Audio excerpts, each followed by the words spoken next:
আর এই এলাকার মানুষ বিদেশে বেড়াইছে, ইতালি, অস্ট্রেলিয়া, জাপান, জার্মান, বিদেশে গেলে মোটা টাকা কামাই করা যায়, লেখাপড়া করতে চায় না। যতদিন যাইতে না পারে অতদিনও পড়বে না। অটো কিনে দাও, মোটরসাইকেল কিনে দাও, রিক্সা কিনে দাও, অটো ভ্যান কিনে দাও, কামাই করে খাবো। বেশি দিন কামাই করতে পারবি না। শিক্ষার মান আলাদা। শিক্ষিত লোক যদি বেকারও হয় তার সম্মান আলাদা। মূর্খ মানুষ যত বড় পয়সার মালিক হও না কেন, দুনিয়ার মানুষের কাছে শিক্ষিত মানুষের সমান দাম পাবা না। ছোটবেলায় যখন স্কুলে পড়তাম, প্রথম স্কুলে যাওয়ার পরে আমাদের ক্লাসের নাম ছিল পাতালি ওয়ান। মুরব্বীরা সে আমলে থাকলে জানে, তাল পাতার পাটি নিচে বসতাম, তাল পাতায় লেখতাম, আছে না? 10 বজে কালি নিয়ে যাইতাম, কুঞ্চির কলম, বাড়িতে যাইতাম পরিষ্কার ভাবে। বাড়ি যখন ফিরে আসতাম, আব্বা মা চিনতো না যে কেটে আসছে, কালি মাহাতি কালি বদলে যেতাম। এই ক্লাসের নাম ছিল পাতালি ওয়ান। পরে পাতালি থেকে যখন ক্লাস 1-এ বেঞ্চে উঠবে, ওই সময় খই বেঁধে নিয়ে যেতাম গুড় দিয়ে, মনে আছে মুরব্বীরা? আর সেই সময় কয়েকটা লাইন স্যার লিখে দিতেন। আমারও লিখে দিচ্ছিলেন যিনি, তিনার নাম জগদীশ স্যার, হিন্দু ভদ্রলোক। উনি বোর্ডে লিখে দিয়েছিলেন, আমি কাগজে লিখে আনছিলাম খাতায়। এর নাম হলো খাতা ধরানো। লিখে দিয়েছিলেন, মন দিয়ে করো সবে বিদ্যা উপার্জন, সকল দানের চেয়ে বিদ্যা মহাদান। মনে রাখ, মন দিয়ে করো সবে বিদ্যা উপার্জন, সকল ধানের চেয়ে বিদ্যা মহাদান। এই দান নাহি তো নিতে পারে কেড়ে, যতই করিবে দান ততই যাবে বেড়ে। স্বর্ণ যে লেখার মতো একটা কথা, ঠিক ঠিক না? দুনিয়ার সব জিনিস দিলে নগদে কমে যায়, দিলেই নগদে কমে যায়। পরে আল্লাহ বরকত দেবে, কিন্তু তাৎক্ষণিক কমে যায়। 100 টাকা থেকে 10 টাকা দিলে কয় টাকা থাকে? 110 টাকা থাকে। কয় টাকা? আল্লাহু আকবার। এক মন দাঁড়াতে আধা মন দিলে 20 কেজি থাকে, নগদের পর কমে যায়, ঠিক না? দুইটা জিনিস দেওয়ার সাথে সাথে নগদে বেড়ে যায়, একটিও কমে না। একটা হলো আগুন আর একটা হলো বিদ্যা। আগুন আর দুইটার একই সময়, দুইটার একই সময়। কারণ আগুন হলো, আগুনের স্বভাব কি? রাতের অন্ধকারে যদি আগুন জ্বালানো হয়, অন্ধকার কেটে যায়, আলোকিত হয়ে যায়, ঠিক না? তেমনি মূর্খতার একটা অন্ধকার আছে। এক এলাকায় সবই মূর্খ, লেখাপড়া কিচ্ছু জানে না, বকলমে বুধা। দেখবেন দাঙ্গা হাঙ্গামা, মারামারি, অকথ্য ভাষায় গালাগালি, কাজাকাজি, আর ইন্টারনেটলি যত নোংরা কাম সব তারা করে অন্ধকার, মূর্খতার অন্ধকারের কারণে। যখনই তার ভিতরে শিক্ষার আলো আছে, তখন অকথ্য ভাষায় গালাগালি করে না। একদম ডিসি সাহেব, একদম ওসি সাহেব, একদম এসপি সাহেব, একদম বিসিএস ক্যাডার, একটা এমএ পাস লোক, একটা বিএ পাস লোক, একটা আইএ পাস লোক, এ কখনো পরের ঘরে ছিন দেয় না। আশা করি পরের মেয়েকে অপহরণ করে না। আশা করি আমার শতভাগ বিশ্বাস পরের কাছে খেজুরের রস চুলিয়ে রেখে তার মধ্যে পেশাব করে ধরে না, আরে মুরগি চুরিয়ে আনে না। এই সমস্ত আকাম কুকাম শিক্ষিত লোক করে না, পরের মাথায় বাড়ি দেয় না। ওর মূর্খতার যে অন্ধকার, তার ভিতরে শিক্ষা তার কারণে অন্ধকার কেটে আলোকিত হয়ে যায়। তেমনি যেমন অন্ধকার আগুন জ্বালাইলে অন্ধকার কেটে আলো হয়ে যায়, ওই রকম শিক্ষার কারণে মূর্খতার অন্ধকারও কেটে যায়। দুইটার মধ্যে সম্পর্ক আছে। এই জন্যই তাই এই দুইটা জিনিস যতই দেব তত বাড়ে। একটা মোমের মাথা থেকে যদি 100টা মোমের মাথায় আগুন নেয়, প্রথম মোমের মাথার আগুন কমে, কমে। তেমনি একজন মাস্টার লেখাপড়া করাইতে করাইতে বুড়ো হয়ে গেলে ওনার ভিতরে যা ছিল সব হাজার হাজার ছাত্রকে দিয়ে দিয়েছে, ওনাকে খালি উনি আর বাংলা লেখাপড়া করতে পারে না, অক্ষর দেখে চেনে না, এরকম নাকি? যত দেয় তত পারে, যত দেয়, ঠিক না? সেদিকে আমার কথা বলা মাকসাদ না। আমি যেদিকে যাবো গভীর রাত্রের দিক থাকেন, শিক্ষিত আর অশিক্ষিত কোনদিন সমান হইতে। শিক্ষিত ব্যক্তির নামাজ, অশিক্ষিত ব্যক্তির নামাজ, শিক্ষিত ব্যক্তির রজু, অশিক্ষিত ব্যক্তির রজু। অশিক্ষিত মানে যে রজু জানে না। একজন মাস্টার মাগুরায় গেছে একটা মাহফিলে, শ্রীপুর থানা, মাগুরা শ্রীপুর থানা আছে না, শ্রীপুর থানা গাছিয়ারা গ্রাম, গ্রামও করে দিলাম। আর গ্রাম না গাছিয়ারা, ওখানে মাহফিলে গেছি, তো যে বাড়ি বসছি ওই বাড়িওয়ালার জামাই বিএসসি মাস্টার, হাই স্কুলের অঙ্কের মাস্টার কিনা, বিএসসি টিচার না, বিএসসি স্যার। এই বিএসসি স্যার উনি শ্বশুর বাড়ি বেড়াতে মাহফিল বলাকে, তো মাহফিলের আগে অজু আগে দুইজনই মসজিদের দিকে যাচ্ছি। স্যারের সাথে মেলা আলোচনা করতে করতে করতে করতে মোটামুটি আমার সাথে একটা ভালো সম্পর্ক হয়ে গেছে।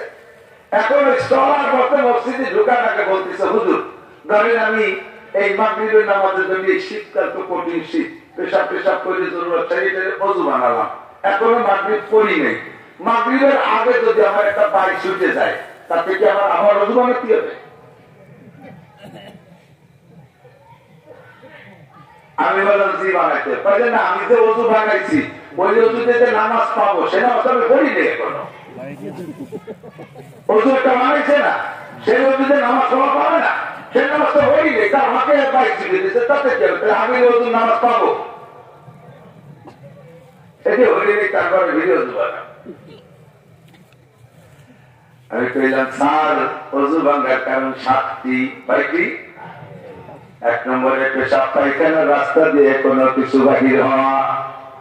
অজু আপনি যতবার বানান আর যতবার এই অ্যাক্সিডেন্ট ঘটবে অতবারই আপনার অজু ছুটিয়া যাইবে। বিএসসি টিচার অঙ্ক জানে, ইংরেজি জানে, বাংলা জানে, দুনিয়ার সব জানে, কিন্তু অজুর মশলা জানে না। আল্লাহু আকবার। এবার অজুর মশলা জানে কিনা? সমাজে একেবারে নিচু মানের একজন লোক পেঁয়াজ লাগায়, পরে বুঝি কামলা কিসেন যায়, লেখাপড়া বকরণে বুতা তবলিগের 3 চিল্লা দিয়া অজু ভাঙার কারণ জানে, অজুর ফরজ ছাড়তে জানে, অজু ভাঙার কারণ জানে, গোসলের ফরজ 3টা জানে, গোসল ভাঙার কারণ জানে, নামাজের ফরজ 13টা জানে, নামাজের অজিব 14টা জানে, নামাজ ভাঙার কারণ 19টা জানে, নামাজের 2 রাকাতে 28টা সুন্নতে মুআক্কাদা জানে। এবার আপনি বলেন এই লোকটা আর ওই বিএসসি টিচার দুইজনের মধ্যে শিক্ষিত কে আর অশিক্ষিত কে? ধর্মের ব্যাপারে এই লোকটা শিক্ষিত, বিএসসি টিচার মূর্খ।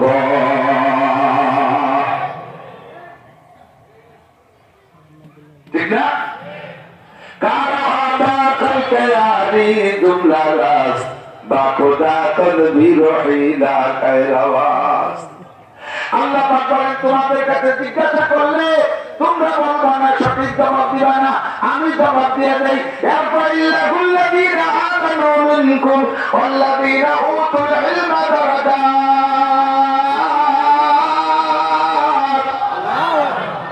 তো আল্লাহর কাছে সবচাইতে সম্মানী ব্যক্তি যার মধ্যে ঈমান আছে। 1 নম্বরে ঈমানদার। ভালো করে বুঝেন, 1 নম্বরে ঈমানদারের দাম সবচেয়ে বেশি। সারা পৃথিবীর যত নামি দামি প্রেসিডেন্ট আছে, যত প্রেসিডেন্ট আছে তারা যদি কাফের হয়, যত প্রধানমন্ত্রী আছে সব যদি কাফের হয়, প্রধানমন্ত্রী দামি পদ, প্রেসিডেন্ট দামি পদ, যত স্বরাষ্ট্রমন্ত্রী আছে, যত পররাষ্ট্রমন্ত্রী আছে, যত শিক্ষামন্ত্রী আছে, যত অর্থমন্ত্রী আছে, যত বিজ্ঞানী আছে, যত বড় বড় শিক্ষিত আছে, সবগুলো কাফের হয়ে যদি এক পাল্লায় ওঠে, আর এই সমাজের সবচাইতে নিচু মানের এই এলাকার এই বড় দিয়ার সবচাইতে একজন গরিব নিতান্ত অভাবী মানুষ, ওই লোকটা ইমানদার কলেমা পড়ছে লা ইলাহা ইল্লাল্লাহ মুহাম্মাদুর রাসূলুল্লাহ, এই লোকটারে দাড়ি পাল্লার আরেক পাল্লায় উঠে দেওয়া হয়েছে। বন্ধুরে এই লোকটার পাল্লা ভারী হইয়া যায়। 1 নম্বর ইমানদারের দাম বেশি। ওয়াল্লাযীনা উতুল ইলমা দারাজাত। আর ঈমানের সাথে যার মধ্যে ইলম আছে, ঈমানের সাথে যার মধ্যে ইলম আছে। নবী পাক আলেম আর জাহেল, আলেম আর মূর্খের মধ্যে পার্থক্য বুঝাইতে গিয়ে একটা হাদিস বলেছে, ফাদলুল আলিমি আলাল আবিদি কাফানি আলা আদনাকুম।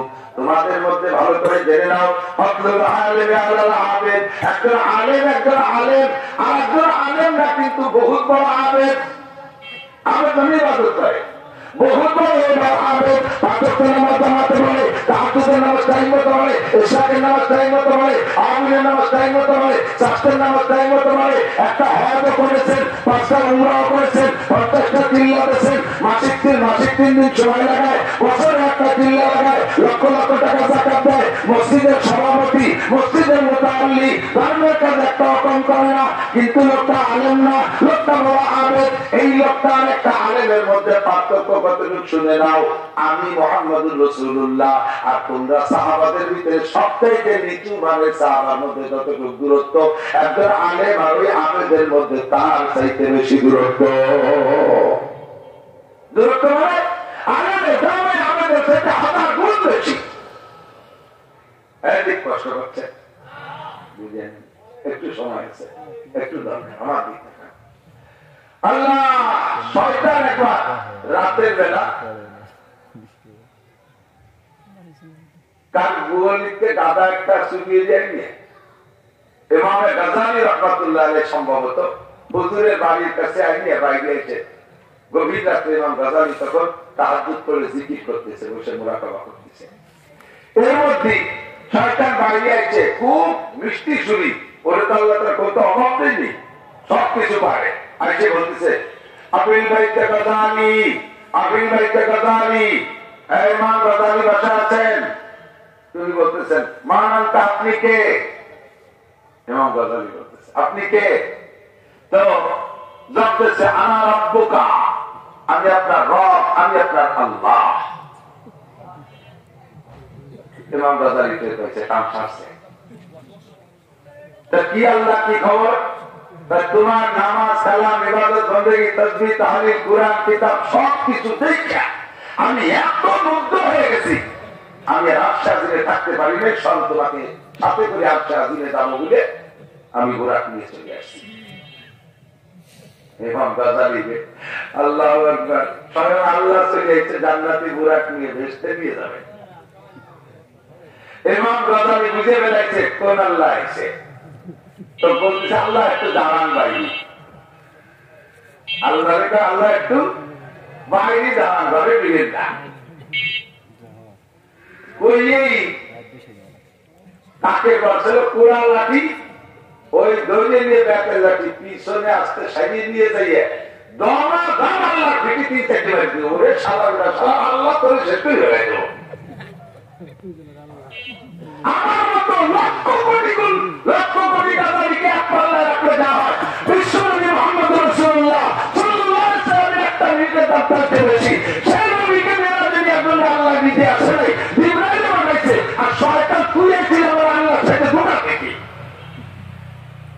ওরে শুনিয়ে ফেলাই তো আল্লাহর বেটা আল্লাহ।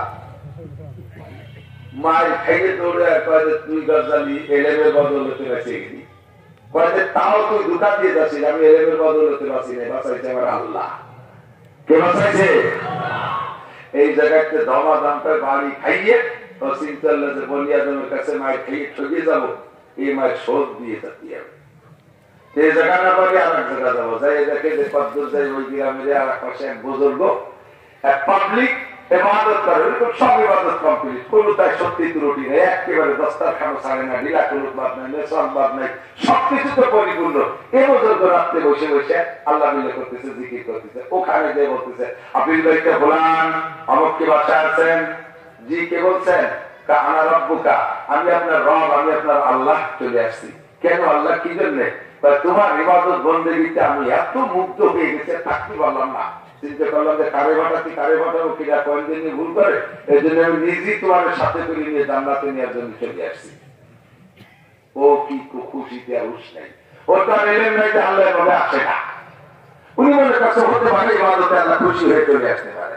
বাস উনি আল্লাহ আসতেছি সেটি বুঝে আসছে, এখন আল্লাহ সত্যি বুড়াকে একটা দিয়েছে, কার বুড়িতে গাঁদা একটা খুঁজে ভালো রেখা বুঝতে বুঝতে সাদাই বুঝে নিচ্ছে, ওঠে না বুজুর্গ ওঠে আর উঠে এবার বুড়াকে নিয়ে দাওয়াত শুরু হচ্ছে। যত ব্যাগ বাগান, বামরার কাটা, বড়ের কাটা, যত জায়গা যত আগান বাগানের নদীতে দাওয়াত আসছে, মায়ের খাইছে সেই সত্যি প্রশ্ন চাচ্ছে এই গায়ের থেকে কলমের থেকে লুঙ্গি খুলিয়ে গেছে, ব্যাগ বাগানে লাগবে আল্লাহ লুঙ্গি খুলিয়ে গেছে, লুঙ্গি পড়ানো হবে। এরপরে জামা টুপি উড়ে চলে, আল্লাহ টুপি পড়ে গেছে, জান্নাতের মুকুট পড়ানো হবে। এরপরে জামা ছিঁড়ে উড়ে চলে গেছে, আল্লাহ জামা ছিঁড়ে গেছে, কোনো ঘটনা নেই, খাটের ল্যাংটা হয়ে একটু পরে জান্নাতে দিয়ে পোশাক পড়ানো হবে। এরপরে পেঁয়াজের কাটায় হাসরাতে হাসরাতে সিঁড়িয়ে ঘুরিয়ে রক্ত, আল্লাহ গায়ে তো রক্ত থাকলো না, বলছে জান্নাতি রক্ত জান্নাতে অপারেশন করে দেওয়া হবে।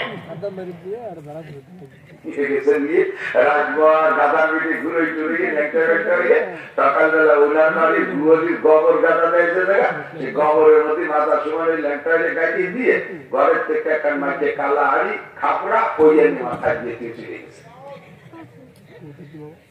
এটা কি জান্নাতি হেলমেট। ভোরবেলা বুড়ি ঘুমেতে উঠে বুড়োরে পায় না, কিভাবে এত তাড়াতাড়ি গেলে কোন জায়গায় উঠে অজু বানাইয়ে, অজু বানাতে বাথরুমের কাছে গেছে, গুহরিতে বাথরুম গোবর গাদার মধ্যে বুড়ি তো কাটিয়ে উঠছে, হয়তো বুদ্ধি মতো আছে। এখন ওই যা শোনা শয়তান হয়ে গেছে, ও জিজ্ঞেস করছে আল্লাহ কোন জায়গায় আসলাম, সিদরাতুল মুনতাহায় আসছি।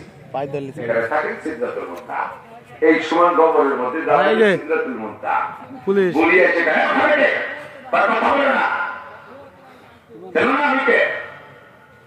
তুমি কথা বলে আমি সিদরাতুল মুনতাহায় আছি। বুড়িটা তুমি সিদরাতুল মুনতাহা, তুমি গবরাতুল মুনতাহায় এসে দাঁড়ায় গেছো। আলেমরা ধোঁকা দেওয়া বড় কঠিন, কতগুলো মূর্খ ডাইকে দিয়া তার ভিতরে যোগ্য করে আলেমরা থাকার কারণে আজকে দাওয়াতের ভিতরে নিয়ে তাদেরকে এমন ধোঁকা দিয়া ওলামায়ে সাথে ধর্মের সাথে বেয়াদবি করতেছে। সারা দুনিয়া এই কাজটা করতেছে, দাওয়াতের তবলীগের কাম, এই তবলীগের কামকে ধ্বংস করে দিয়ে ফায়দা করতেছে। সরকারের নিয়ম বৈধ নামের একমত